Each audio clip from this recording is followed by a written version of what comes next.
On this episode of MythBusters, Jamie and Adam sing for science to see if sound waves can actually extinguish a fire. Is my voice enough to put out this flame? It's an audio investigation that leads to another MythBusters world first. Before it all escalates into a sonic boom. Beautiful! That could not have gone better. Then Tori, Carrie, and Grant test hypnosis myths. Sleep. First up, can you plant a suggestion to make someone do something against their will? I like that. And then Jamie and Adam stage a scene Movie star! to test the myth that hypnosis can enhance your memory. 2, 3, and begin. Who are the MythBusters? Adam Savage Danger is my middle name. and Jamie Heineman. The behavior, we're going to make you into a coat. Between them, over 30 years special effects experience. Joining them, Tori Belleci, Carrie Byron, Don't try what you're about to see at home. and Grant Imahara. He's alive! They don't just tell the myths, they put them to the test.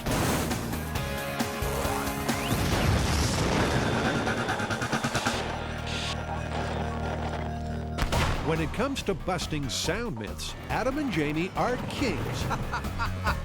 They love cranking the volume to 11, in the name of science, of course. Now you're just gonna have to give me hand signals because I can't hear a damn thing. And now, the Master Blasters are at it again with a new groundbreaking sonic saga.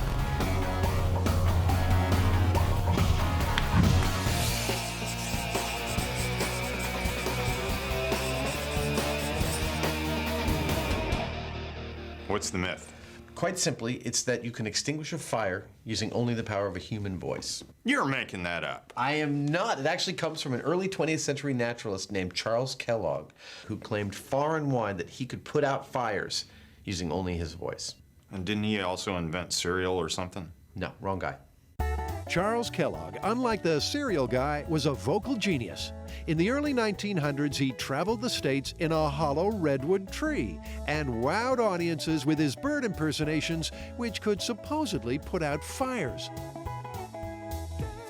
He claimed he could do this not with his exhaled breath, but with the sound waves themselves. As sound travels through air, it creates pressure waves. These pressure waves can cause air molecules to vibrate, and if they vibrate enough, a flame can apparently be blown out. Do we have a plan? Well, I think we have a reasonable plan. Kellogg claimed he could put out a fire with his voice, and he demonstrated it. We should find out how, replicate that demonstration, and see what we get. Okay. Okay, so all they've got to do is replicate Kellogg's demonstration. But as the boys delve deeper, they realize it's more complex than that. From the reading that I've done, it doesn't appear that he's like lighting a fire somewhere and then just singing it out. It seems to be a very specific thing called a sensitive flame. A sensitive flame is a bit like a Bunsen burner, but thanks to a protective glass tube and a special latex diaphragm, the flame actually reacts to sound waves. It's vastly different from a regular fire, but because this is what Kellogg sang at, the first step for this myth is for Adam to build one of his own. We got a sensitive flame! There's no way the air from my breath is affecting that flame inside the glass. We've got a sensitive flame. Yeah! I think it's doing it over here as well. You can clearly see the flame reacting to Jamie and Adam's voices. Awesome. But what exactly is going on? What I have here are the rudiments of Kellogg's exact experimental setup for using his voice to extinguish fire. It consists of gas feeding into a chamber that has a membrane on it. And the membrane moves in relation to the sound in the room and affects the pressure of the fire. You can see as I'm talking, the fire is moving, and it doesn't have to do with my breath, it has to do with the sound of my voice. With the so-called sensitive flame fired up, Adam's got a copy of a 1905 gramophone recording of Kellogg singing like a bird. All right, here's a little history. Oh, his human voice was analyzed and found to be normal under 4,000 hertz. However, his bird voice soared into the inaudible above 14,000 hertz. His voice reputedly had a range of 12½ octaves, while the normal range of a singing voice is just 2½ We will see.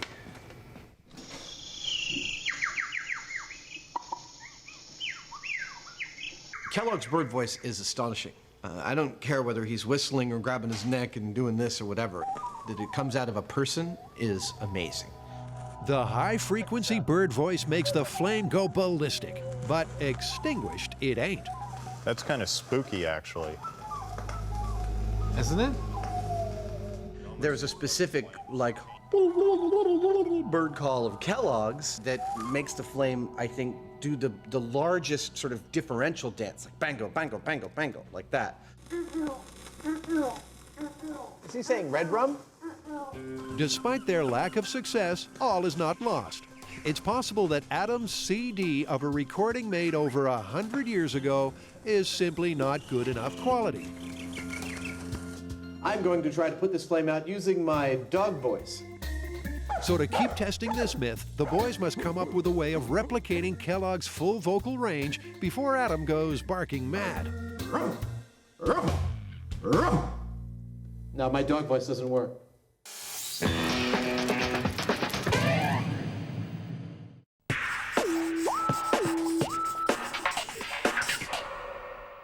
Look into my eyes. Deeper. You will fall into a deep, deep sleep. What are you doing? Trying to hypnotize Grant. Why? We're working on hypnosis myths. Hypnosis has long sparked a spiral of myths about its so-called powers. Myths that are about to get the MythBusters treatment, starting with an all-time classic.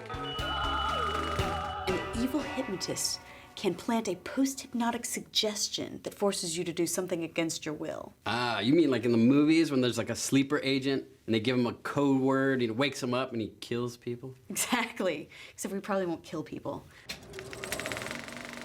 Who is the most effective assassin? Well, I would think anyone who manages to conceal his identity as an assassin.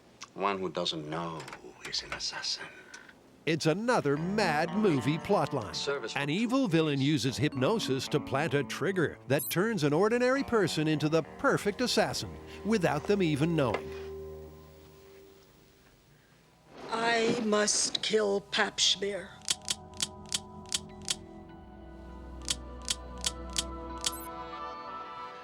Will that be with cream and sugar, sir? So is this Hollywood hocus pocus, or can it really happen? All right, so which one of us is going to get hypnotized? Unfortunately, it's not that easy. Apparently, not everyone can be hypnotized.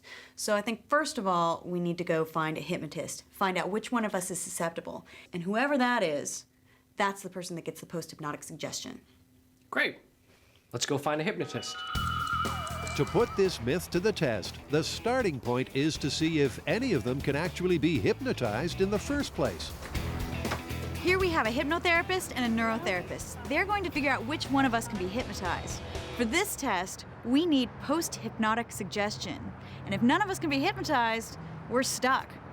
And first up is Tori. The plan is that Carrie and Grant will monitor his progress with the help of neurotherapist Cynthia and her EEG machine.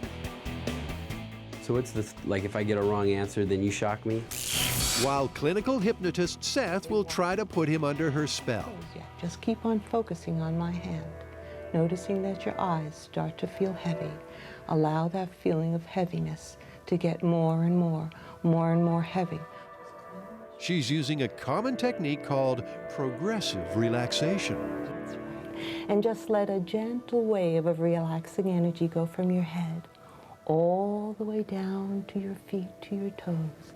A gentle wave. Carrie and Grant will know Tori's been hypnotized when the EEG machine shows his brain's electrical activity has halved. Do you know what percentage of people are able to be hypnotized? Easily 85%. 85? To some degree. Despite the odds, they're not off to a good start because even after 10 minutes, Tori's brain activity has only dropped by 5%. I would want to see it get to about half. of what it was. So if he was about 9.5, I'd like to see it at about maybe 4. Tori's inability to relax means he's out of the race. So next up is Carrie, and the boys have high hopes for her. I actually think that she's a reasonable candidate to be hypnotized. Why? I don't know, it's kind of a gut feeling. Could you tell her to do things and she does them? No, that's definitely not the reason why. But their hopes are ill-founded because Carrie won't go under either. I think I would start to get relaxed enough that I was almost in a sleep-like state, but then I'd be like, oh, I'm trying to be in a sleep-like state. I'm trying so hard. So it's almost like I couldn't let myself completely relax. So with the score standing at 0-2, it all boils down to Grant. But will Mr. Science submit to Seth? Deeply, deeply down. More and more relaxed. Despite Grant's initial discomfort, after 5 minutes, things are looking good. Like a rag doll, deeper down. The EEG machine shows Grant's brain activity has already dropped from a level 9 to a 4. I think he's in a deep state. I think he's more hypnotizable. There you go, look at that. And what that means is he's just the kind of highly suggestible subject they're looking for. Grant would make a good subject for a post-hypnotic suggestion. He's a very susceptible person. You're the winner. Okay, what does that mean? Well, you know what that means. Now we're gonna see if we can hypnotize you and see if we can get you to do something that you wouldn't normally do. She's not gonna embarrass me or anything. Don't worry, it won't be too humiliating. Popular in the early 1900s, Charles Kellogg was a naturalist come showman with an extraordinary talent. Not only could he sing like a bird, but he could also supposedly extinguish a sensitive flame with his voice. But when the MythBusters tried to replicate this feat, they failed to douse anything. But in case the 100-year-old recording they used was of insufficient quality, they've now called in the big guns. Hey, Roger. Hey, how you doing? Good to see you. Come to help us do some detective work? Yeah. Sound engineer Roger has brought a tone generator to replicate the full vocal range of Kellogg's bird voice. In Kellogg's day, this was the way that you generated a precise frequency. This is what they used to tune pianos and other things, I believe.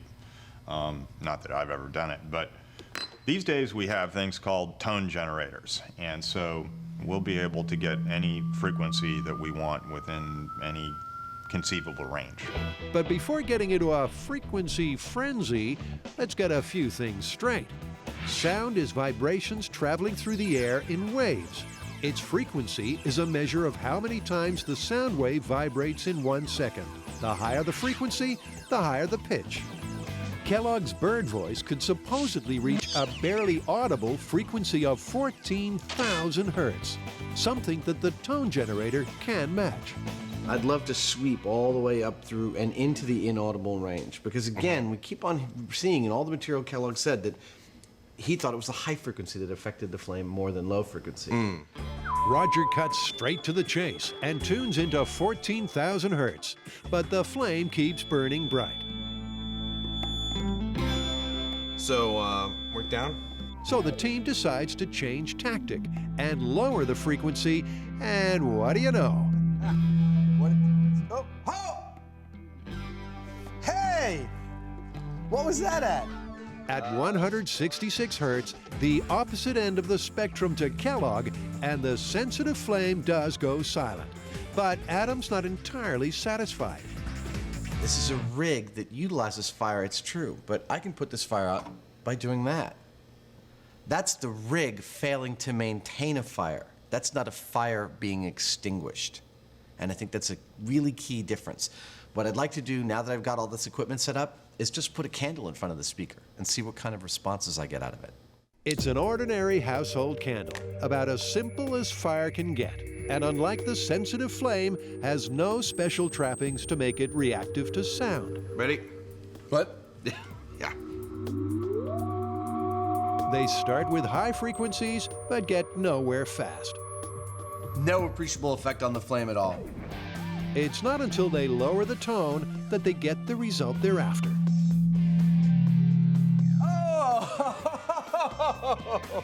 So at low frequencies from a tone generator, a flame can be extinguished with sound.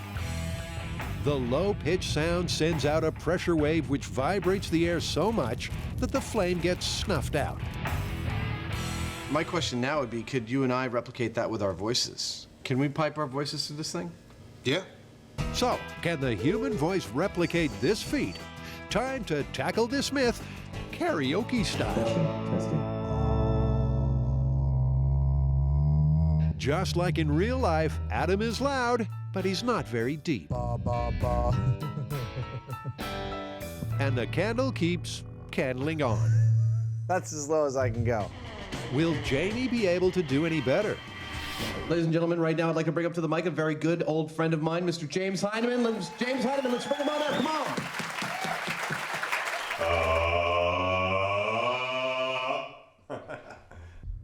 Jamie's voice is lower and has more effect on the flame. But after a few bars, feedback starts interfering with the test. I think we need more separation from between the microphone and the speaker.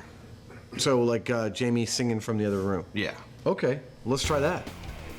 Jamie resumes his performance from an impromptu sound booth. Am I on? Oh yeah. Jamie's dulcet tones ring out, but the candle keeps on keeping on. Is that all the volume we've got?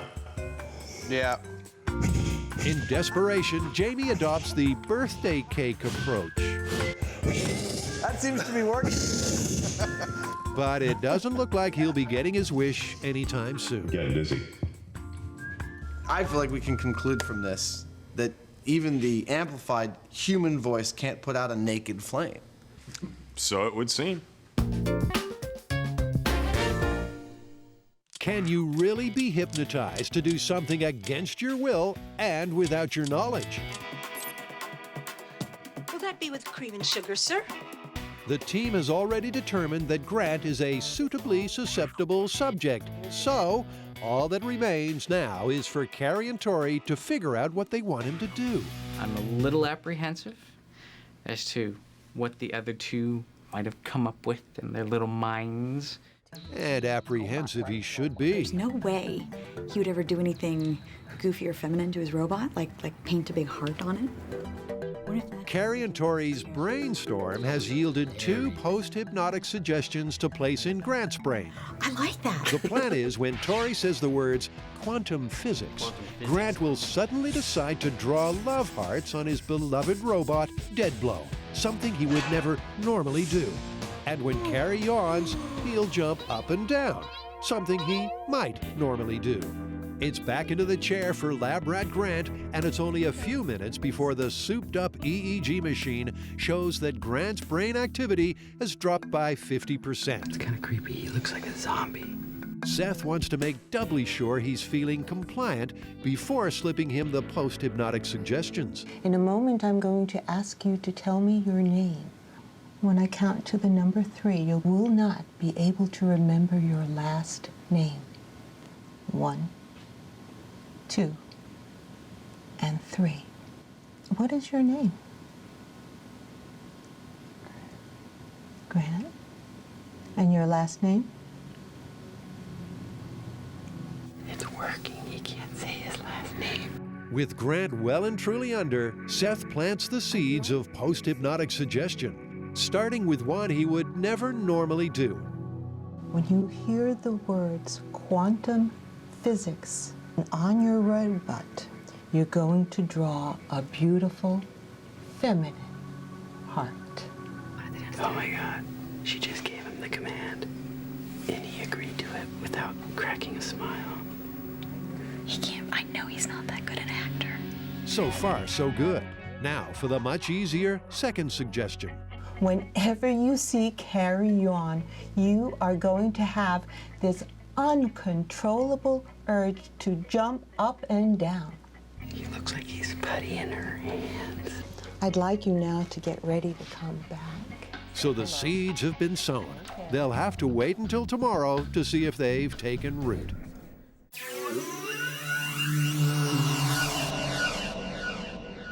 Jamie and Adam are trying to overturn conventional firefighting techniques by putting out fires with the human voice.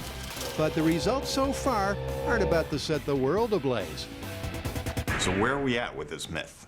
Well, we have successfully demonstrated that we can put out a fire using a sound, but we have not demonstrated that a human voice can do it. Doesn't that mean it's busted? Not exactly. I mean, just because we can't do it doesn't mean it can't be done. Remember shattering a wine glass? When Adam and Jamie tried to shatter a wine glass with their unamplified voices, they got nowhere fast. Not surprisingly, I don't think I can do it.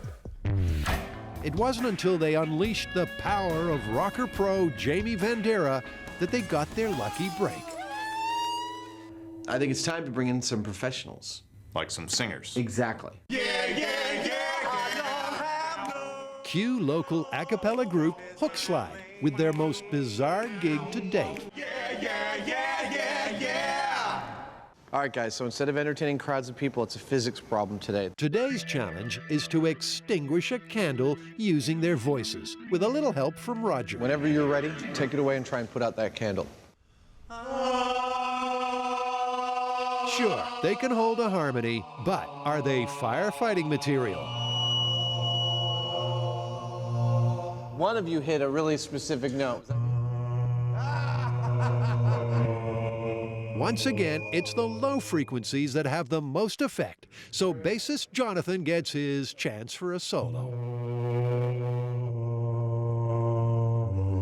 At first, even his lowest low doesn't work. Do the buzz, see if you get the beat. But as the saying goes, if at first you don't succeed, well... Now, what's he doing to make that sound? I'm doing two things at once. Firstly, I'm just singing normally. And then I'm also buzzing my lips together, pushing air through my lips. And you do them together.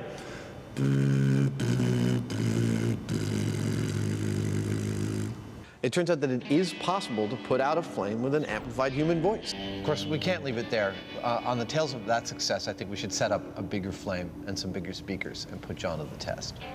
With mission accomplished on the candle, it's time to turn up the heat to record-breaking proportions. This is our next test bed to try and put a fire out with sound or a voice. This is simply propane that you'd hook up to your barbecue. It's really simple. To put out a 4-foot flame like this, they're going to need to go for broke with some monster loudspeakers. This is perfect for any home theater system. These speakers should blast the low-frequency noise out so loudly that the air molecules vibrate more violently, causing a greater air current. But will this wind current be strong enough? We're going to kind of supersize it here. We've got a much bigger flame, much bigger speakers. We'll see whether we can get the same effect. It's back to the booth for our beatbox bassist. Blowing raspberries in the name of science. Try as he might, even at a whopping 146 decibels, Jonathan's raspberries are no match for the bigger burn. I think it's time to move on to tones. Thank you so much. Appreciate it. Roger, it's all up to you now. You ready? Ready. Armed with $80,000 worth of audio equipment, is there anything Roger can do to put out this fire? He works his way through the frequencies and cranks it up to a bone-jarring, painfully loud 155 decibels. But even that can't put out the fire. There's stuff falling off of the ceiling. So far, I'm not seeing anything in any of our experimentation that yields or seems to yield a practical firefighting technique. But Jamie's got one last idea. We're going to give it one last shot. We've reconfigured the speakers so they're more or less coming at the flame in one wall. Frankly, we're a little baffled. We don't know what else to do. Will the V formation be V for victory? Roger cranks up the bass and Adam's on his hands and knees praying for a sweet spot. It's less about intricate planning and more about trial and error. But suddenly...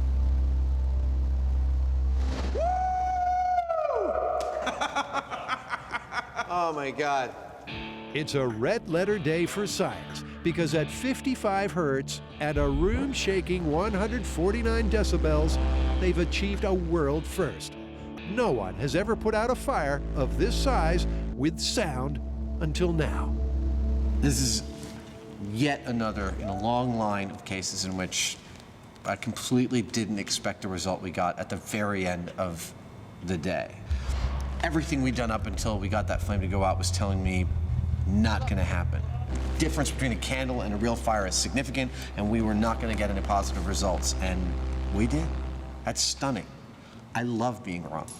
But it's not over yet, because before this myth is extinguished, there's an explosive twist to the tale.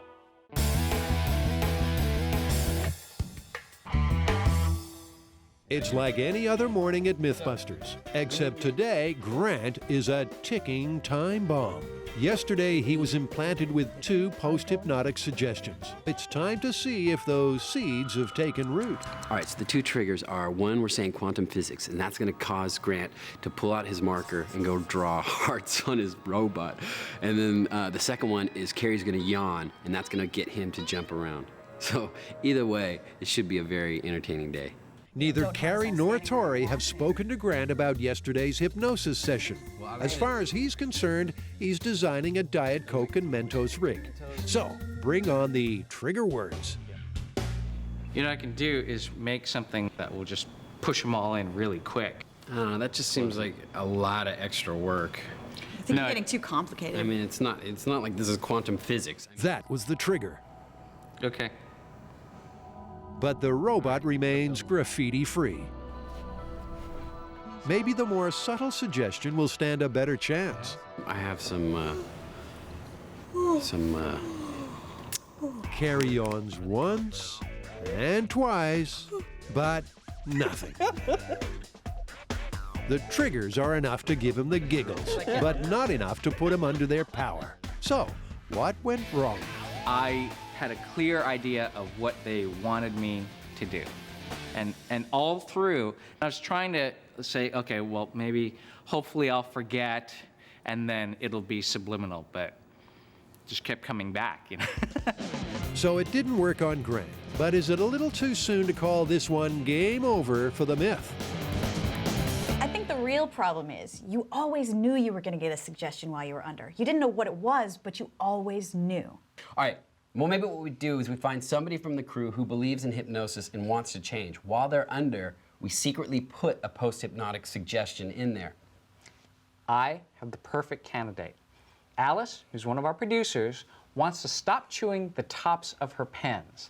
And she is a big believer in alternative healing techniques, like hypnosis. So I say we bring her in, give her hypnosis for chewing the tops of the pens, but while she's under, we give her our own suggestion. Producer Alice has been working with Jamie and Adam on another story and has no idea what this team is up to. She thinks she's here to be hypnotized to kick her disgusting pen-chewing habit. Just allow your eyes to close and allow yourself to double the relaxation. But what she doesn't know is that while she's under, something devious is going on. So we're going to give her post-hypnotic suggestions the same way that we gave you. We're going to give her one that is something that she could easily do, like grabbing her ear. And then the second one we're going to do is completely against her moral fiber, something she would not do. And that is? Slapping me in the face. With the session in full swing, it's time to plant the first suggestion. When you hear the word Adam, would it be okay with you if you were to scratch your ear? I don't like the idea of this. This is trickery. She's on to us. Despite an encouraging start, it doesn't look like producer Alice is going to take the bait. I did not agree to this before. Looks like this myth is sinking faster than a lead balloon. She knows we're trying to sneak in some post-hypnotic suggestions, and it's not working. We didn't even get to the fun part. I wanted to see what she would do if we told her to do something totally crazy, like slap me. Instead, it's a slap in the face for post-hypnotic suggestion. It works fine in the movies. I must kill the queen. But in the real world, well, even hypnotists say it can't be done. Hypnosis can't control you. You have to want to accept the suggestion. But if you don't want to do it, it's not going to happen. I'm so sad. I really wanted this one to work. You wanted to get slapped in the face? Well, we did get a good result. I mean, as soon as the hypnotist tried to make Alice do something against her will, She came right out of the hypnosis. So it is just like they say, you never really go totally unconscious. And most hypnotherapists and hypnotists agree that you can't make anyone do anything that's against their moral fiber. So this one's busted? Busted. It's too bad, because I kind of wanted to take over the world.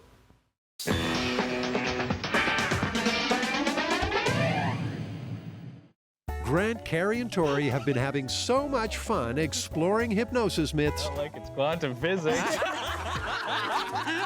that Adam and Jamie can't help but join them. What are you doing? Carrie, Grant, and Tori are doing hypnosis myths. And as long as they're exploring the subject, there is one I have always wanted to try. Now, what's that? Well, it's that you can remember more details under hypnosis than under normal circumstances. Like the police could put you under hypnosis and you'd remember all sorts of things about a crime you witnessed that you had no conscious memory of witnessing. It's one of the most pervasive myths associated with hypnosis. But can going under really unleash a vast resource of hidden memories? What are we going to do? I'm thinking you and someone that they don't know enacting some kind of altercation while they look on, and after it, we'll give them a questionnaire of questions they have to answer about details they witnessed, and then we'll put them under hypnosis, give them the same questions, and see if they remember more. So we need to get some actors. Precisely. Hey, guys. So to put this myth to the test, they've enlisted the help of local actors Ryan and Brian to stage a scene that will take place in front of Carrie, Tori, and Grant. The goal of this scene is to elevate their stress levels a little bit, make them view something that's slightly uncomfortable, and then they're going to have to remember exactly what happened. We're going to fill our little scenario with a bunch of details that they're supposed to remember. And we're going to see if they can remember more of those details under hypnosis than under normal conditions. Of course, this is all going to come as a total surprise to our 3 guinea pigs, who have no idea of this hypnosis hijinks. Action. The basic scene is that Ryan and Brian are going to be delivery men with attitude, Wait. You're a big man, huh? Big star? who push Jamie over the edge. Well, that ought to work. That is perfect. This is going to be an ideal test. Yeah, there's a lot for them to remember there. What's important for this myth is that there are plenty of actions and words to remember, but Adam wants to leave a series of visual clues as well. Look at that. A tattoo here, a few name tags there, and some company logos for good measure. These are the kinds of quality clues which, if remembered, could break a real-life crime case. But over at M7, will an unsuspecting Carrie, Tori, and Grant be able to remember more of these clues when under hypnosis? Only the camera crew have been let in on the little secret, so they can record it going down. So, let the scene be seen. I have a package for M7. I can take it. You're that guy, man. Hey, how's it going? This is the guy from the show, right? You're from the show where they blow stuff up and stuff? Yeah. Oh my God. Do you mind if I get a signature though? A whole array of clues are being dropped as the scene gets underway, but are any being picked up by the team? Cool. Just put something like, live the myth, live the dream, or something like that. You gotta be kidding me. No, I'm At serious. first, they don't take much notice. Can I take a picture of you and me? I'm gonna wear the beanie. Until things escalate. Wear the beanie. Leave the hat alone. It's cool. Oh, what? We gotta get What? back You're to work here. Big TV star, huh? Yeah, you don't Now, the scene has got their undivided attention. You know what? You know what? Screw that. What? No photo, Just no sign. package. God, movie star. Vlad, somebody's got time for this. Vlad. When was that? The only way that any of that would make sense if some music started and he started taking his clothes off or something. If it was like a... With the show over, it's time to let them in on the scam. How did you like that? That was pretty funny. It was crazy. We constructed that whole scene to give you guys a bunch of facts to try and remember. The myth is that under hypnosis, you might remember more about a crime or an event that happened in front of you than you would under normal conditions. That's So we wrote down a whole bunch of details about the physical appearance of those guys and about the narrative of exactly what happened, and we have those questions in here. We're going to ask you guys this questionnaire, not under hypnosis, and then under hypnosis, and see if there's a difference in the results. None of us had a clue. None of us were in on it. It's just going to be an interesting test to see if we do better before and after the hypnosis. Well, now that I know it's a memory test, I'm hoping that I paid close enough attention to these people to be able to describe them. Time to find out as Tori, Carrie, and Grant submit to the MythBusters memory exam. I feel like I'm back in high school. No, because if you were back in high school, you'd be cheating off of me. I'm going to cheat off of you. I'm going to cheat off Grant. Ready? 1, 2, 3, and begin. They're going to be asked the same set of questions before and after hypnosis. Right. Questions about the culprits' names, their distinguishing features, and even their smell. That's a weird question. Will test their range of recall across all the senses. I think that's it. I'm done. I can't remember anything else. So how do they rate their recall? I mean, I know there's a lot of details that I probably got wrong. I remember things, but I don't remember specifics about those things. He's not kidding. Although they could all remember some general info about the scene, no one was able to recall anything critical that could lead to an arrest in a real-life case. But will hypnosis help paint a clearer picture before this case goes cold?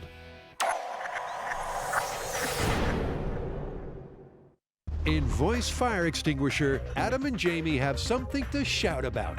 They've just used amplified sound waves to put out a record-sized flame. So, where does that leave the myth? Are we ready to call this one? I think based on what we've gotten so far, yeah.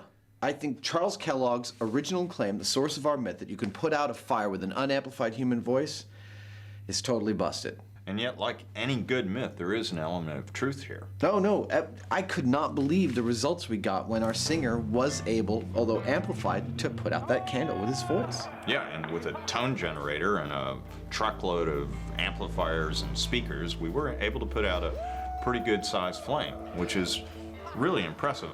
And yet I don't feel like we can let this one rest here. Well, what about explosives? I mean, sound's a pressure wave, and explosives create a pressure wave. And as far as I know, they actually put out oil rig fires with explosives. Sold. Let's do it. Okay. The MythBusters have used explosives for just about every occasion. From redecorating a house to adding a touch of flair to an 1812 overture. And now they're going to use them to fight fires. Once again, we find ourselves at the Alameda County Bomb Range. JD, Frank Doyle are helping us out. We're going to try and put out a fire with explosives. In other words, they're going to fight fire with firepower, a technique that was developed to put out arguably the most dangerous infernos of all, oil well fires. This technique was made famous by the late Red Adair's, probably the most famous firefighter ever. He put out over 2,000 fires in his career. The guy was amazing. But how exactly did he do it? Well, that's perfect territory for the MythBusters and the logical extension of their firefighting with sound investigation. Sound is nothing but pressure. In the case of a sound wave, we've got repeated cycling of this pressure wave over and over again to create something that you hear. The theory of using an explosive to put out a fire is that the single pressure wave the explosive creates removes all of the oxygen from the fire so it can't burn. To put this theory to the test, the first thing they're going to need is a fire, and that's Jamie's department. This flame rig works by pressurizing a tank full of gasoline. It simply pushes the gas out the bottom of the tank, down the pipe and out the nozzle. We have gasoline coming out here, and we've got an ignition source here, which is just a neon transformer that's being shorted across the two lines there, so it makes a spark jump. Okay, systems check in 3, 2, 1. That worked perfectly. Was that beautiful or what? Look at that thing. Yeah, it doesn't get much neater than that. With the fire rig fired up, Adam works on an explosives delivery system. We have to deliver an explosive charge to a fire, and the fire is going to have a potential to want to make that explosive charge go off before we intend it to go off. So rather than have it placed here when our fire is going, we're going to have it way back there until we're ready, till we're all set. Then we go. We pull it in here, and that's when we detonate it. Sounds like a plan. And first up for the fire in the hole test is black powder. a low-velocity explosive. Are we ready? We are ready. This is the burrito.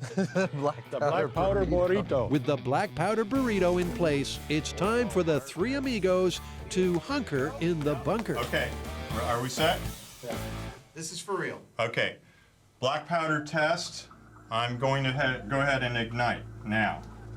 Fire, we have fire. Okay, it's all yours, Adam. Okay, pulling in. Ignition. We're in place, go. Beautiful! That worked perfectly! That could not have gone better. The fire rig and explosives delivery system work like a charm. But for fighting fires, they'd have been better off using black magic than black powder.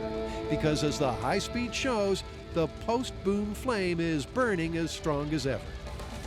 So they'll have to try again with something that has a little more bang for their buck. Ha! That's fun!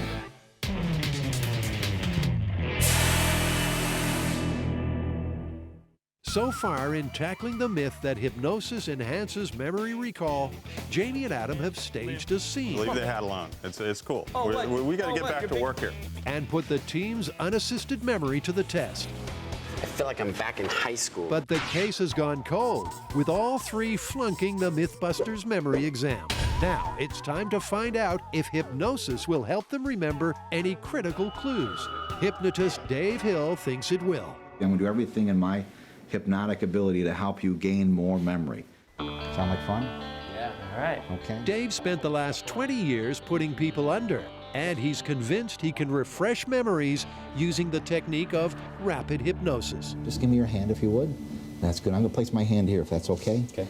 By the time I reach the count of one, you'll be in a very deep, deep state of hypnotic sleep. That's fine. You're doing perfectly in sleep. The idea is to overload the mind with sudden, firm commands. Okay, close your eyes down, my friend. Roll your eyeballs up to the top of your head. Try and open your eyelids once, twice. Notice they don't work. Way down. Sleep. Way down. And sleep. Way down. Sleep. That's fine. You're doing great. In a moment, we're going to have you answer some questions on paper about the incident that you saw. Before we do that, I want to help you with your memory. What we're going to now give you in your mind's eye is a wonderful TV set with a remote control that allows you to fast forward, to reverse scenes, to put the scenes in slow motion. With Dave at the helm, the team retakes the very same test in their hypnotic state. Do their uniforms have name tags or patches? Look at them carefully. What was written on their name tags? Did either delivery man have a tattoo? Several probing questions later, and it's time to re-emerge and find out if hypnosis helped them remember any additional information that'll crack the case. Wide awake, feeling fantastic in every way.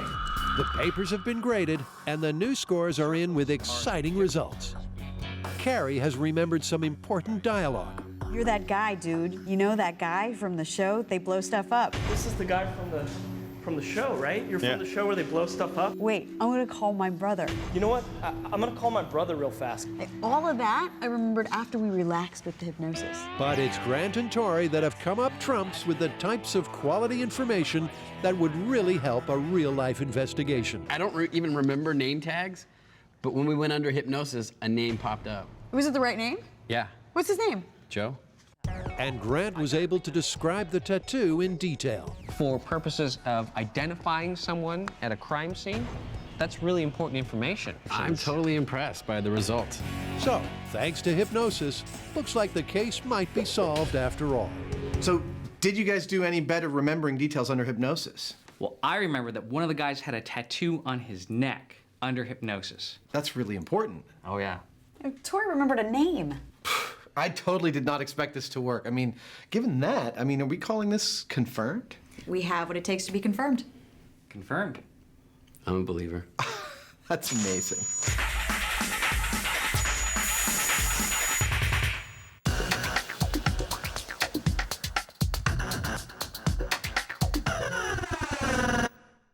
At the bomb range, the MythBusters are trying to put out fires with explosives. A I'll let Adam explain why. We have already tried putting out fires with sound. We started out with our voice. Then we moved on to sound generating equipment. Now we're trying explosives. We have already tried black powder to put out fires. Now we're going with high explosives. The throughput here, the key point that travels through all these experiments, is attempting to use waves, either sound waves or shock waves, to put out fire. And next up in this thread, it's the MythBusters' favorite. We've used high explosives a number of times on the show. Exploding safe, exploding pants. And then there, of course, is the granddaddy of them all, which was 22,000-foot fall. The 1,000 pounds of high explosives triggered not only the biggest blast in MythBusters history, but also, rather alarmingly for this test, set the surrounding hillside ablaze. Now, in a reversal of fate, Jamie and Adam want to know if the same ingredients can be used to put out fires. That's high explosive, huh? That is a high explosive. Wow. It looks more like a taco. So why would high explosives work when low explosives fail? Is there a real qualitative difference between a high explosives shockwave and a low explosives shockwave? Oh, very definitely. A high explosive shock wave is much more intense. It's more of a wall. It has more push and more speed.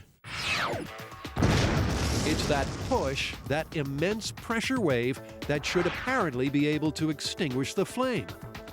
Once again, they'll be using the explosives delivery system so that the charge will arrive in the fire at the precise moment. And after a quick reset, electric's good to go. They're ready for blast number 2. Fire in the hole! Fire in the hole! This is Can We Put Out a Fire with High Explosives? 3, 2, 1, go. There We it got is. fire. Okay. Taking out spark. Spark Moving off. explosives into position. It's in. And firing. Wow! Oh, that was awesome! Woo!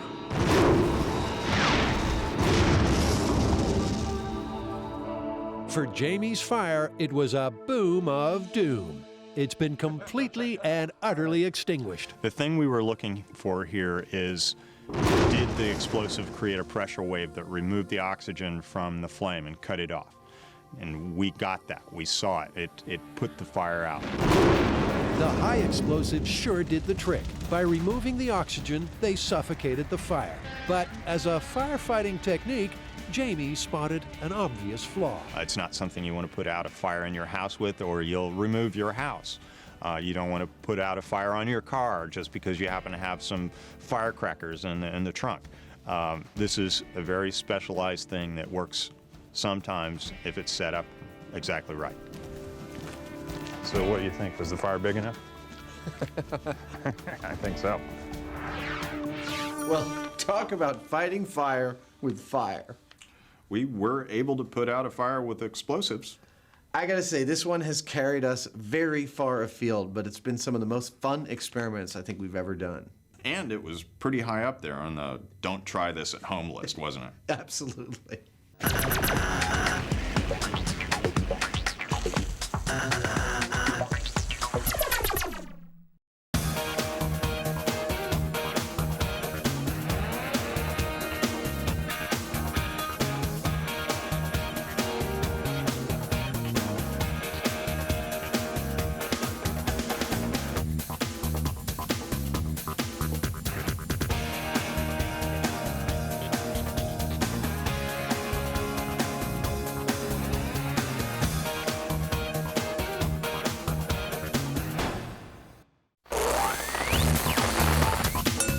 On this episode of MythBusters, a television exclusive as Adam and Jamie sing for a world first. I had a nightmare like this once. Can the human voice really shatter glass? The build team go green. They're testing the proverb, a rolling stone gathers no moss. That is beautiful! It's the longest experiment in MythBusters history. And sparks will fly in a DIY engineering special. can the humble vacuum cleaner be transformed into a jet engine? Who are the MythBusters? Adam Savage. I reject your reality and substitute my own. And Jamie Heineman. I kind of like it in here. It's private. Between them, more than 30 years special effects experience. That was intense. They don't just tell the myths, they put them to the test.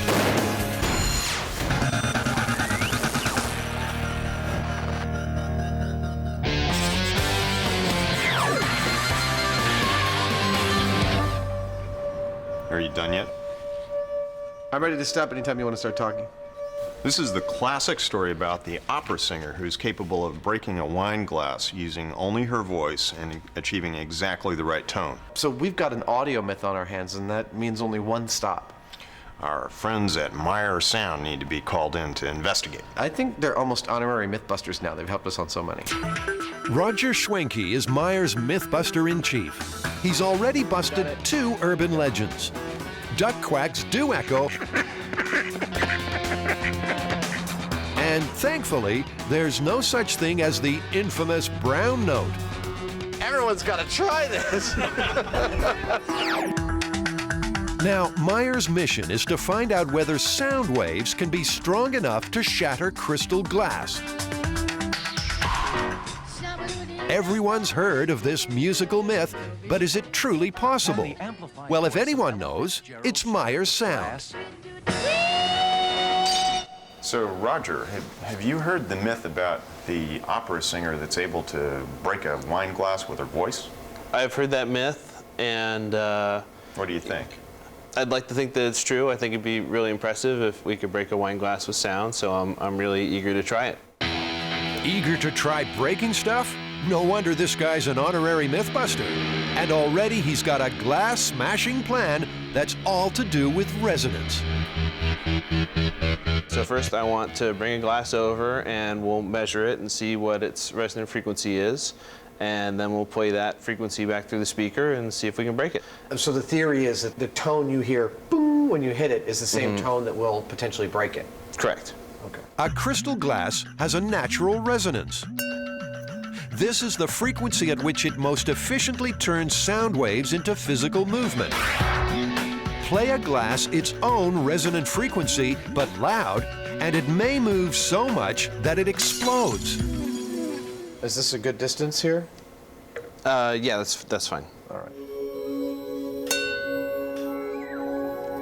They're using lead crystal, as it's the most efficient at transforming sound into motion. This lowest peak here is the fundamental frequency, and I'm reading off here 562 hertz, so that's where we should start. With the computer primed to belt out a pure 562 hertz tone, it's myth-busting time. So this is MythBusters wine glass breaking test number 1. Simply playing a tone through the speaker to the glass. That's it. I'm really sorry. I need to actually plug that speaker into something. Oh, details. Even the Meyer MythBuster can make mistakes. Let's try that again.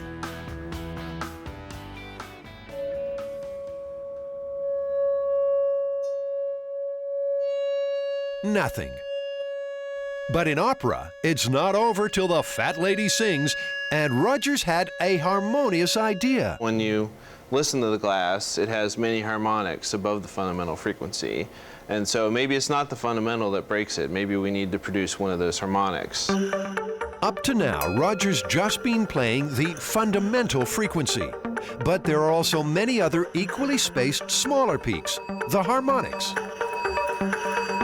So this time, the computer's set to blast out the full harmonic sound, an exact match of the glass. Adam also throws a straw into the mix to help see if the glass is moving at all.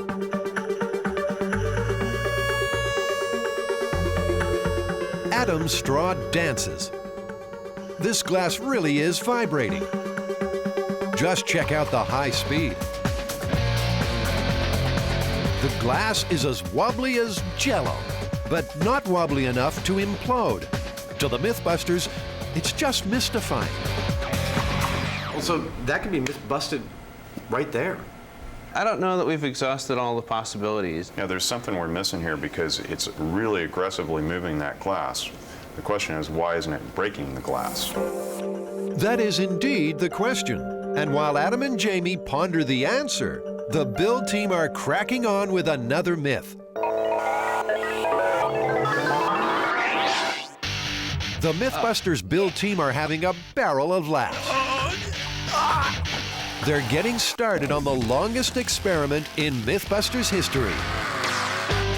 They'll need their green fingers as they once again take on conventional wisdom. Exciting. Finding a needle in the haystack was actually pretty fun. What do you think? Should we do more proverbs and sayings like that? Finding the needle in a haystack was fun? Jamie's forgotten that testing that proverb was one of the toughest myth-busting days ever, but it's clearly not put him off. What about the one, a rolling stone gathers no moss? Or does it?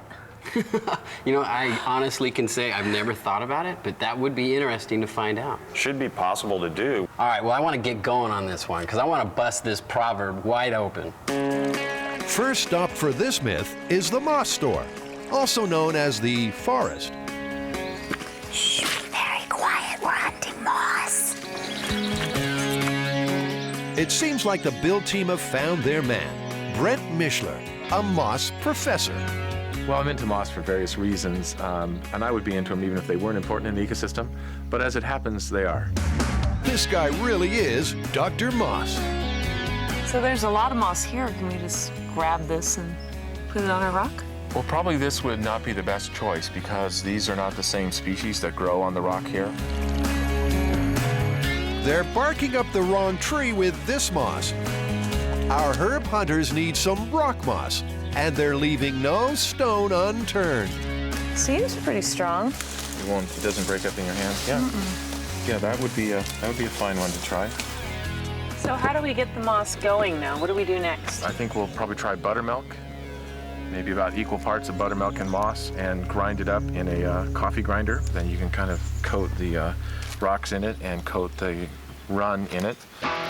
Is Dr. Moss serious? Buttermilk and moss sounds more like a Californian protein shake. With moss collecting step 1 accomplished, step 2 means it's time to shop till you rock. You've heard the people say a rolling stone gathers no moss. Sure, sure. Well, we're trying to prove that. Great, well, how can I help you? We have a lot of rocks to select from. Ain't that the truth? This place has more rocks than a Flintstones film. After much rocky reflection, the Rolling Stones are selected and chopped up into identical, easy-to-roll cylinders. Finally, Tori and Scotty can get some satisfaction.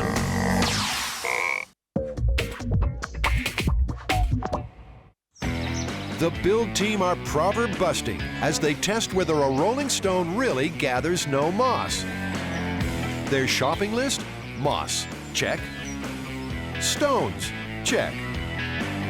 Stage 3 means building the rolling device. The tricky part is going to be, getting rocks to roll continuously for months. We're going to have to build some kind of rig that does that.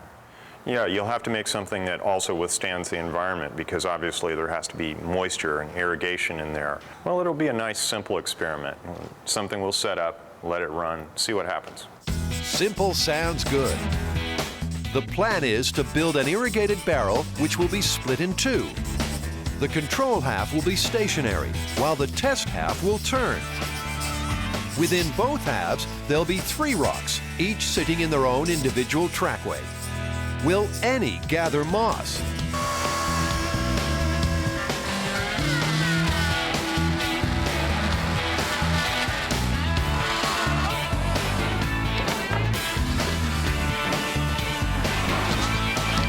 It's starting to take shape. This is one of the drums.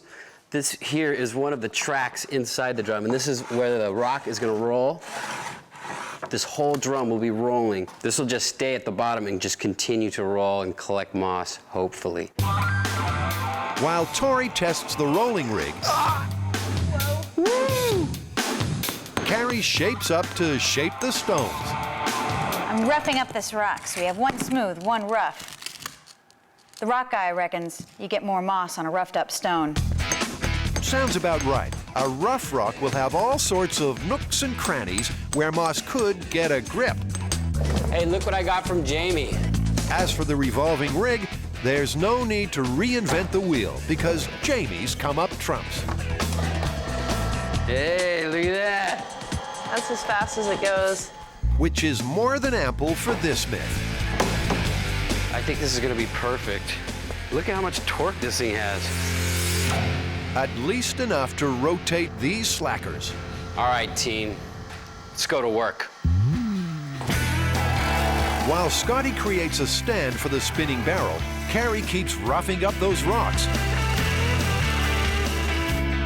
And Tori adds some matting to keep the rolling tracks moist for the moss.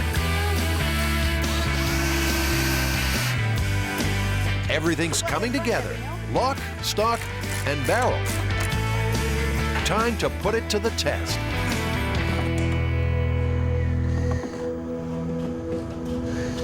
This is beautiful. It's like watching paint dry. It's way more exciting now. Yeah, it's a little bit more exciting than watching paint dry. Uh-oh, we got a sticker. Uh-oh. Ah. That was close. We almost had a situation there. Hey, what's up, buddy? That is beautiful. Look at that. What if it turns out that all your stones gather some fungi or moss? Are you going to look towards a material that definitely does not gather moss when it rolls? Something naturally occurring that would never gather moss. Can we cross that bridge when we get to it? Because I really don't think we're going to get any moss on these. If there's one thing I've learned so far, it's that nothing I think ever has any bearing on the results. Well, guys, it looks really good. Have some fun rolling all those stones. At last, the build team put the final touches to the rolling rig. All that remains is to coat the stones in the buttermilk and moss batter. But are they doing it right? Smells terrible. Oh, yeah. Who wants to taste it?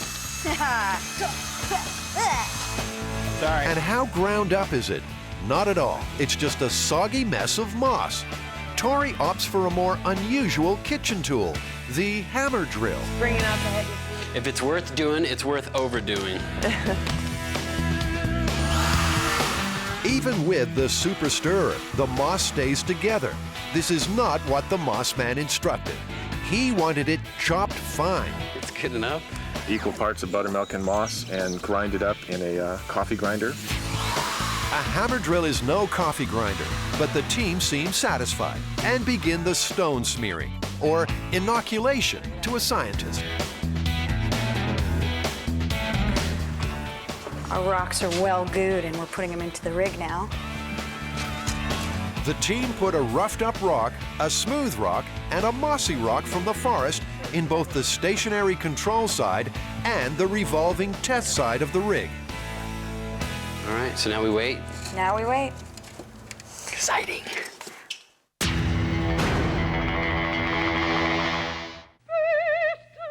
Adam and Jamie are attempting to bust a myth of operatic proportions. They're trying to learn if a singer can shatter a wine glass with just their voice. You know, the interesting thing about this myth is while tons of people have claimed to be able to break glass with their voice, our researchers have yet to come up with a single confirmed case of it. Yeah, well, the first one I know of was the famous opera singer Caruso, who claimed to have done it, but then after he died, his wife said he actually didn't. Yeah, and the famous advertisement for Memorex, where Ella Fitzgerald's voice shatters the glass. Believe it. Ella Fitzgerald on Memorex cassette tape with MRX2 oxide. Can Memorex shatter the glass? Well, that seemed to work.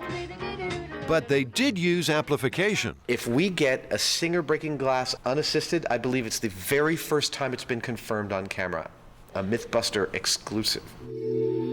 Seems Adam's forgetting that so far they've broken nothing. But Myers Sound may just have unlocked the glass-breaking secret. And the key, a board with a 2-inch hole through it.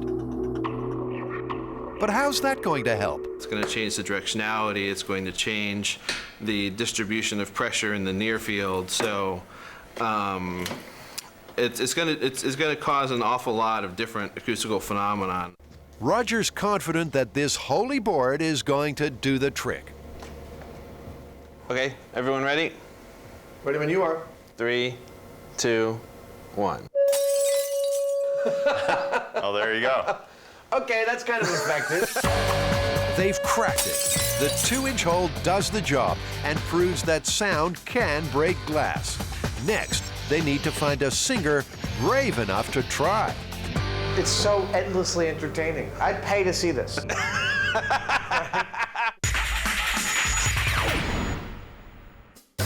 MythBusters are testing whether the human voice can break glass. And for Adam and Jamie, next stop, it's song school.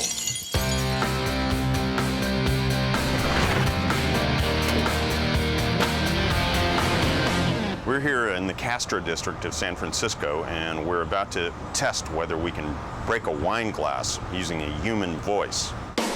This myth needs vocal power, but forget opera singers, Adam and Jamie have gone for full power. The power of rock singer Jamie Vendera. Hi, Jamie. Hi, Jamie. I'm Jamie. I'm Jamie. Jamie, Adam. Adam. Good to meet you. Good to meet you. So, Jamie, have you heard the story that it's possible to break a wine glass with a human voice? Actually, I have. One of my vocal teachers, a man named Jim Gillette from a band called Nitro, has done it for years back in the 80s, so I know it can be done. Nitro claimed to be the fastest, loudest, and highest sound of the late 80s. And who would disagree? Jamie Vendera reckons that Nitro used to break glasses through amplification before every concert. Before anyone tries to sing unassisted, it's time to put Nitro and Ella Fitzgerald to the test. Can singing through speakers break glass? I've got to protect the mighty Wurlitzer. The Wurlitzer here is one of the most famous features of the Castro Theater, and the guy that plays it, I think it would be bad if he got glass shards in the tips of his fingers. As the curtain call draws nearer, Jamie Vendera concentrates on finding the perfect glass.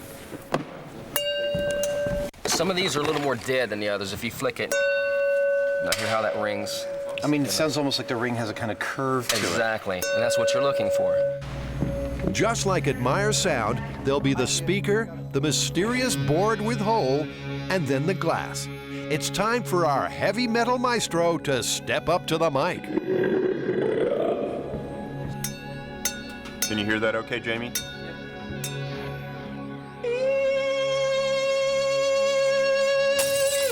Bingo.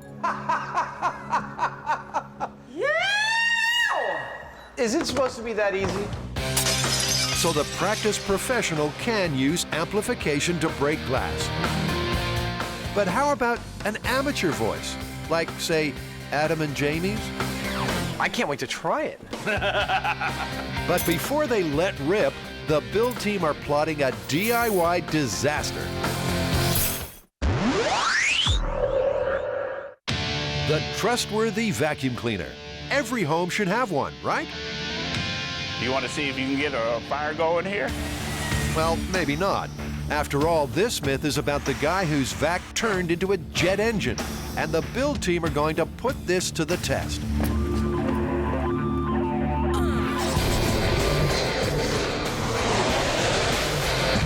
The guy was cleaning his pool and he heard a huge explosion. So he went to his neighbor's house to find out what had happened, and it turned out that this guy was using a shop vac to try to get the sediment off the bottom of a gas tank from his boat. And when it started to fume, it went through the shop vac and basically turned it into a turbine engine. So what's your plan? Scotty and I are going to go get a shop vac, and we're going to try to suck up some gasoline and see what happens. We're going to go clean the pool, and if we hear any big explosions, we'll come running. Can a vacuum cleaner really transform into a jet engine? The girls have all they need to test this dangerous myth. 1 tank of gas and 1 shop vac. For our first experiment, we have our shop vac hooked up to our gas can, and the gas can just has a tiny bit of gas in there, so we're just going to get fumes with this first one. But it's the fumes that are the most flammable part. So let's give this a really running go. Let's give it a good 5 minutes before we shut it off. All right. And if it doesn't go in 5 minutes, it ain't gonna go. 3, 2, 1.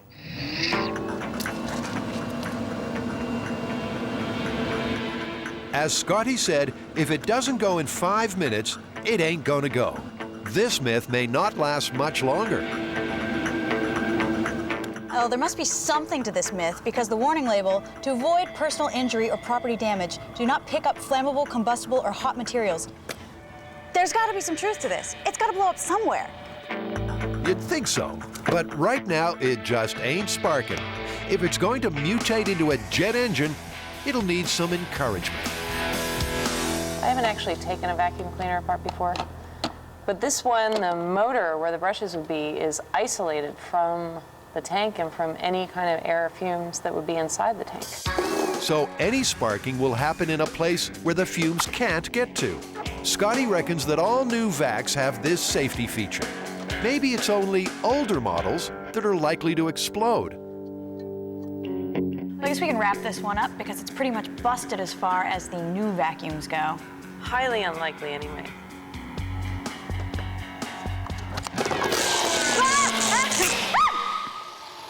What the hell was that? That was sparks! What was it doing? Oh. Chop through the wires. Well, maybe that's how it That'll do it every time. This could be just one of those MythBusters Eureka moments. Scotty, I think that was a happy mistake. I think we can actually throw a little likely into our unlikely scenario. What if the vacuum cleaner was shorting out? It's a possibility. It would definitely make sparks. But even with the horrible home wiring job, the fumes still won't be able to get to where the sparks are. I want to bang. Let's make the optimal, most beautiful conditions for this thing to blow up. That means drilling a hole that will allow the fumes to get to the spark. If Scotty's right that the shop vac design has changed, then this still is testing our myth. All right. This time, the build team have gone all out for an explosion. Gas directly in the vac, a homemade short circuit, and some air vents leading to the sparks. This goes against all health and safety rules, but these guys are trained professionals. Don't try this one at home. 3, 2, 1. Despite their best efforts, a jet engine this isn't. For a confused and disconsolate Scotty, it's back to the drawing board. Scotty and I tried everything with the shop vac to try to make a turbine engine, and what we've basically figured out is that the airflow is completely isolated from the motor. On purpose, I would imagine. Is that it? Is it busted? Well, we're not sure yet. We're gonna see if the design in the motors have changed. So I'm probably gonna go visit your nemesis down at the vacuum shop. My guideline when you're there is just keep your lips away from the spinning things. Once bitten, twice shy. Rarely is that proverb used in the context of vacuum cleaners.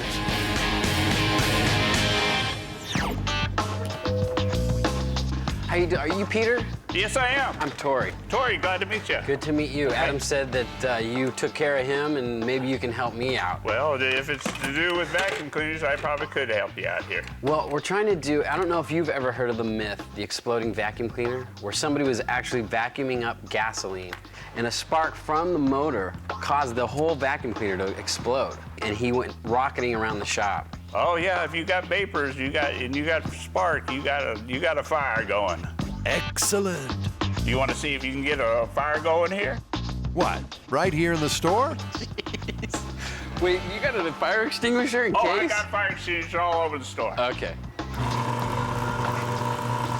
Need some help? Well, a little bit more spark. There we go. Shop vac plus fumes can equal fire. This myth ain't busted yet. That's what I was saying. You get those fumes going and a little spark, you get something burning. Armed with the knowledge that vacuum cleaners can burst into flame, Tori next needs to turn one into a jet engine. You guys have a good day. Flaming vacuum cleaners. Tori's testing the myth that the everyday vac can mutate into a jet engine. You got some good fire. So Tori, you got any results yet on this one? Well, what we were trying to do is to see if an older version of a vacuum motor would ignite gasoline. And the guy at the shop pretty much demonstrated that in an extreme way. So we've proven that it can light the gasoline, but in no way was it a jet engine. Well, you know what that means. I think I do. This being MythBusters, we have to see if there's any way that we can actually create a jet engine out of vacuum cleaner parts. You must have read my resume. I'm the man for your job. The build team recreated the circumstances of this myth and got nowhere. So now Tori needs to replicate its results. Hardcore thrust.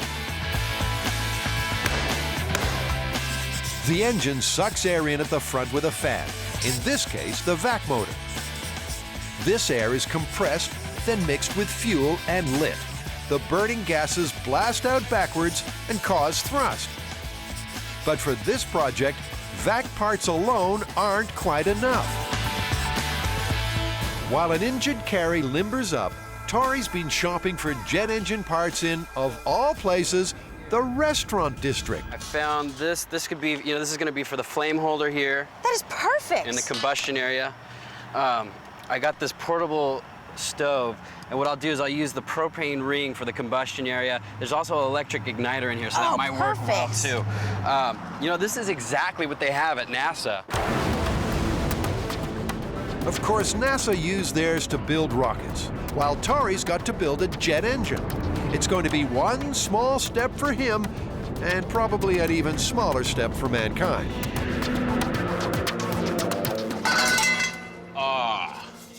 Look what I found. This is my engine. This is my jet engine.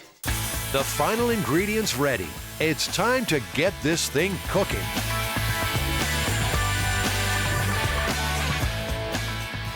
Flame catcher.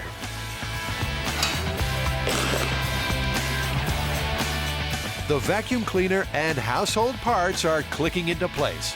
That just leaves the fuel injection system. That's a jet engine. Not really. Tori's worried that the vacuum fan will simply snuff out the flame. I'm gonna hook up this motor, see how much wind gets blown through the tube, and see if that's enough to blow it out. With the vacuum off and the gas running, let's light that fire, MythBusters style. Whoa. We have ignition. So on with the vac. And it's out. Tori's fears are confirmed. The vac blows out the flame. So that is not gonna work. Plan B. Do you have a plan B? Absolutely not. Don't be modest. All good MythBusters have a plan B. And in this case, it's build your own propane stove. Build it bigger and better, or at least try. I don't know, there's gonna be a lot of engineers out there looking at me going, what the hell is he doing? And I'm asking myself that on a moment-by-moment basis, what the hell am I doing? Great balls of fire. Could this just be enough to turn a shop vac into a jet engine?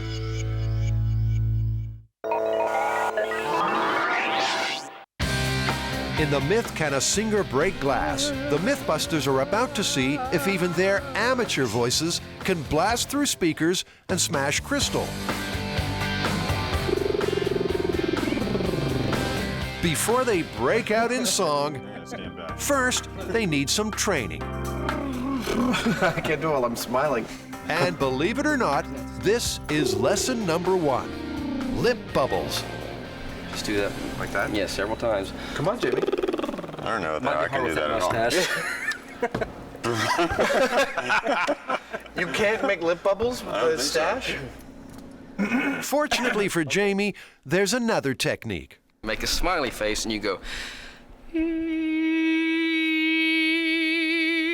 So it's like falsetto and you start real low and you get louder and louder on the same pitch.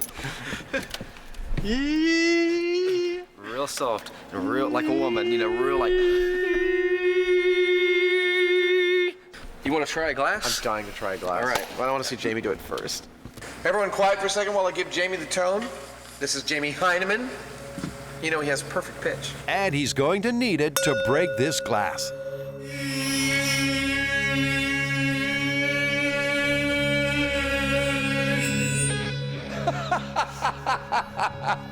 I had a nightmare like this once. Well, I'm moving the straw around pretty good. Sure enough, the straw is dancing, but no shards fly. Maybe the teacher's got some top tips. Jamie, what am I doing wrong?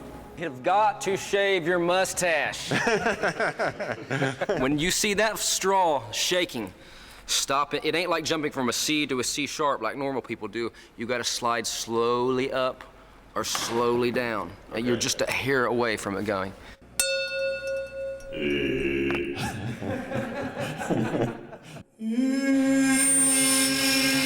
If at first you don't succeed, try again. Although please, not too many times.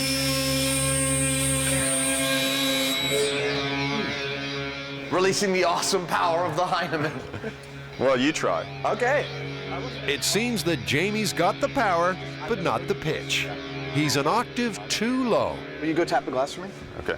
Maybe Adam will be on song. Will you tap the glass for me?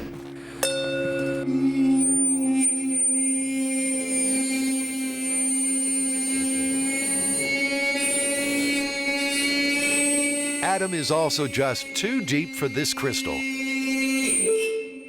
No, I don't think I have the tone right. There you go. All right. Push down with your stomach, breathe in with your belly. Tighten the sphincter.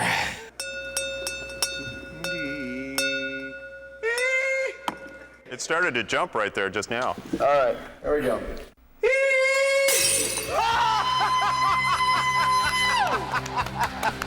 I did it! Wow. Well, there you go. That was great. You have graduated. You're now a full vocalist. Oh, that's incredible! Through amplification, Adam has proved that even an untrained voice can sing the correct tone to break glass.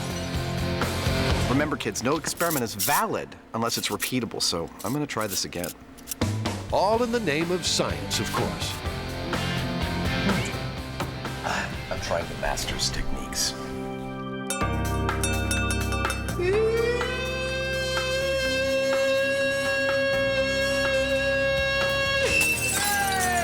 Another success. Now to prepare for that global exclusive, unamplified glass breaking.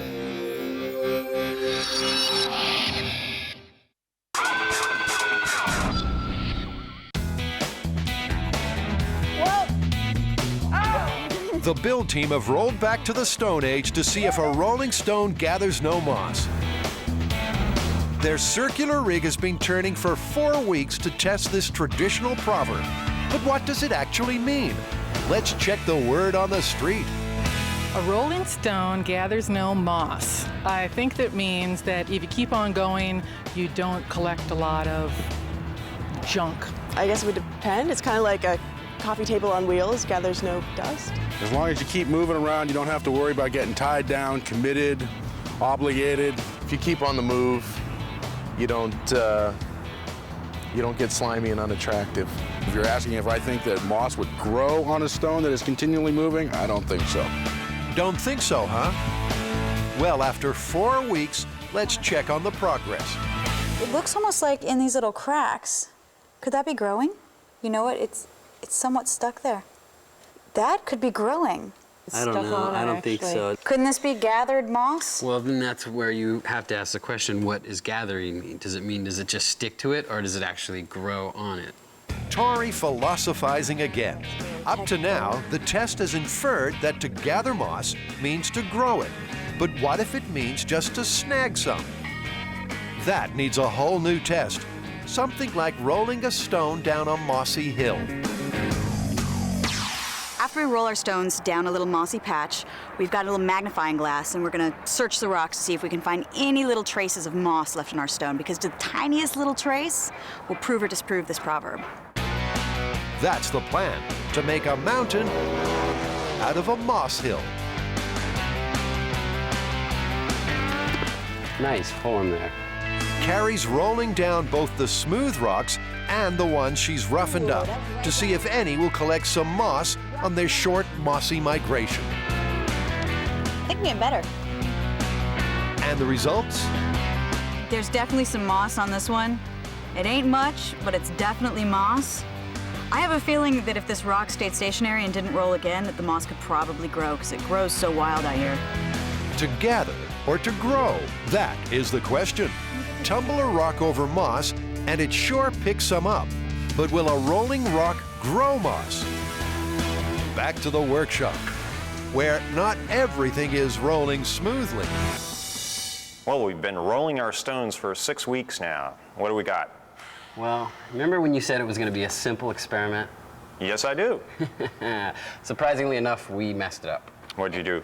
Well, supposedly the moss expert seems to think that we didn't chop the moss up fine enough. The stationary rocks are control, nothing. We have not grown any moss whatsoever. But we do have a rock that already had moss growing on it, and that moss is growing great. So at least we've proven that we have a moss-friendly environment. I thought this was going to be an easy, simple experiment, and you screwed it up. Well, let's go out and get some fresh moss and chop it up properly this time. Let's get this going. I don't want to lose any more sleep over this, so do it right. 6 weeks wasted by poor moss mangling. This time, the fresh moss is minced in a blender. Much better than Tori's hammer drill. This moss milkshake is much more like a smoothie. The batter is painted on the rolling rocks, the control rocks, and on the lanes. So let's just do... Everything's back on track, and the stones start their pilgrimage once again. Now, we sit and wait for a long, long, long time. In fact, the MythBusters wait for over 6 months. The rolling rig spins right through the spring. It's still wheeling during the height of summer, and as the nights lengthen and the autumn chill returns, the stones are still rolling along. It's the longest experiment in MythBusters history. We've been working on this story for a little over 6 months, and we finally, possibly, I think we have some tiny little results that can answer the question, will a rolling stone gather moss? Okay, guys, well, you broke this down into 2 separate stories, and the first one is, will a rolling stone actually gather or collect moss? You guys went out to a hill and rolled a rock down the hill. What are the results? Well, actually, the rolling stone did gather moss. The second part that these guys tested was, will it actually grow moss? Will a rolling stone that has gathered some moss actually allow the moss to grow? Time to unload both barrels and collect some results. Starting with the rocks that didn't move an inch. Oh, that's actually growing pretty well. Wow. Yeah. All stationary rocks grow moss. So the rig was at least a moss-friendly barrel. But of course, the myth is about the rolling stones. Very gentle. This one's been rolling for 6 months, over 100 miles. It's a long hill. Do you see any moss? Not so far. Can I hold it? I don't see any. And it's the same for all 3 rolling rocks. Not a trace of moss. So, you guys, what do we tell the viewers? I mean, is this proverb something that we can still use in the modern world? For me, there's no question about it that the spirit of this myth is involving growing of moss. It's not like, yeah, okay, so you can roll a stone down a hill and there can be little bits of moss that get stuck to it for an instant until they fall off. That's not what the myth is about. I totally agree, and so I would say this proverb gets the MythBusters seal of approval. A rolling stone does not gather any moss. That's the spirit. Yes. So it's confirmed. Okay.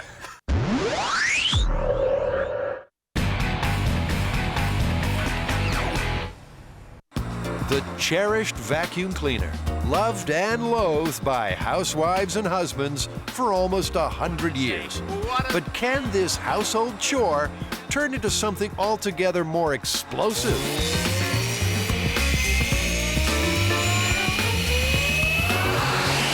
Can a vacuum cleaner be turned into a jet engine?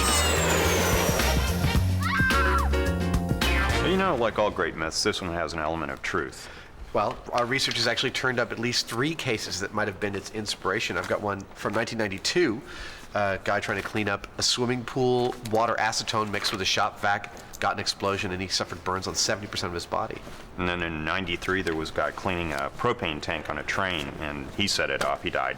So what do you think? The myth that big bad things are going to happen if you use shop vac around explosive fuels? Yeah, we'll file it under operator error. Let's hope that they've told this to our resident pyromaniac. Tori's been on a mission to build a jet engine out of vac parts and household items.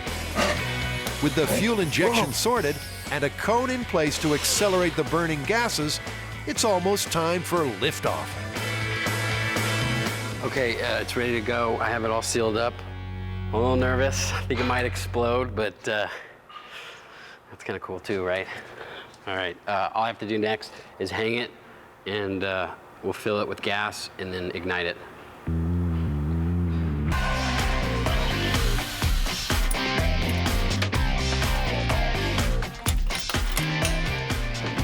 Look at that. Okay, this is good. For once, the term not exactly rocket science couldn't be more wrong. I'm gonna go fill the engine with gas, and then let's light this puppy. T-minus 10 seconds. Gas is on? Which one's the igniter? This one. Okay. Houston, we have a problem. No, see, it's not lighting. I'm gonna pull the igniter out of the center and just stick it at the back exhaust, so it'll just ignite from there. With the igniter directly in the gas stream, it's back to mission control. Here we go, and ignition. Uh-oh. Why is it we always have this problem? It's sparking, but not igniting the gas. I'm gonna light it. We'll stick it on the C-stand. I'll ignite it, and we'll have an open flame at the end of the exhaust, because I don't know why it's not working now. Okay. Now that's got to work. Here we go, gas on.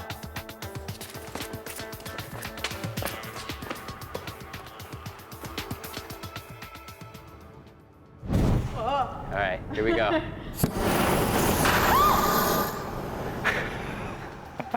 It's moving, and it's on fire. Well, it didn't really jet across the room. Well, it was chained to the ceiling. The high speed shows that the flame igniter did the trick. Finally, the gas is lit. But this isn't just a burning fireball. Watch what happens when Tori switches on the vac. Now, just for a second, there's a hint of thrust. No mission to Mars, but not bad for this rocket intern. Well, that was a cool flamethrower, not much of a jet engine. Yeah, and the whole concept of a vacuum cleaner being a jet engine is all wrong. It goes against the principles that make jet engines. Vacuum cleaners create vacuums, that's low pressure. A jet engine works by creating more pressure, which completes the combustion. So it's just not practical. So shop vac jet engine, totally busted? Totally. Good. Well, I feel better now. Nice try, though. Thanks.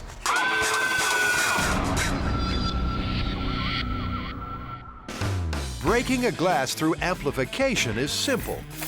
Now for the real test, as voice coach Vendera prepares to rock on for a world first. Could he become the first person in history to break a glass using his voice alone? 110%. I know I can do it. I don't have any doubt. I mean, if we get this, this is like That's huge. No one's ever caught this sort of thing on videotape before. No one has a confirmed report. And if our researchers can't find it, I mean, nobody can. Oh, I'm so psyched about this, I can't even tell you. Time to go myth-busting and maybe make some history.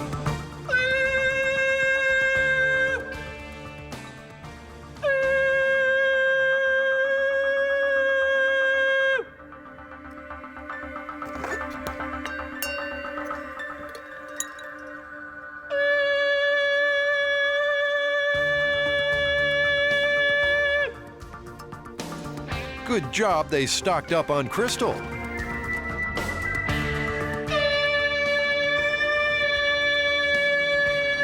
"12 glasses later, still no joy.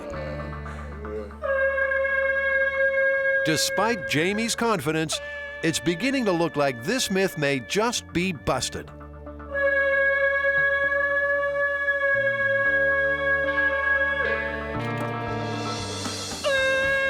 Vendera's got the tone, but not the power. The straw's jumping, but the glass is rock solid.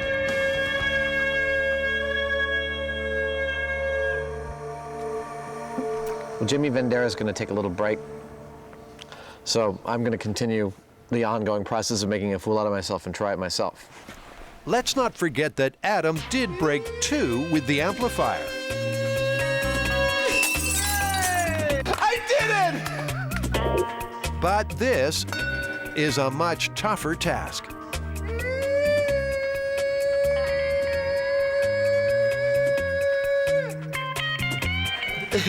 Like, the best case scenario is that glass shatters in my face. How do you think that makes me feel? Not sure he's got too much to worry about there.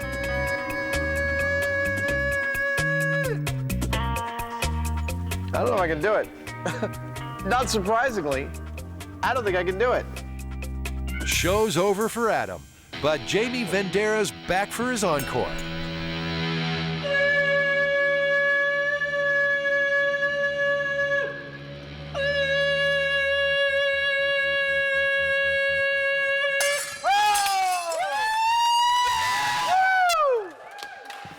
Davey, man, dude! That is a first on television. A MythBusters exclusive. 556 hertz, 105 decibels, and 20 attempts makes for a world first. History's been made, and it's been captured on high speed, so there's really no need to try this one at home. Well, that's it. We proved that there is a tone that you can use to match the resonant frequency of glass in order to shatter it. And most importantly of all, we proved for the first time that an unassisted human voice can actually generate that tone and shatter a glass. I'm amazed by that. You ready? Well, that's another one busted, right? No, it's not busted, it's confirmed, but we can still smash these. Okay. I win.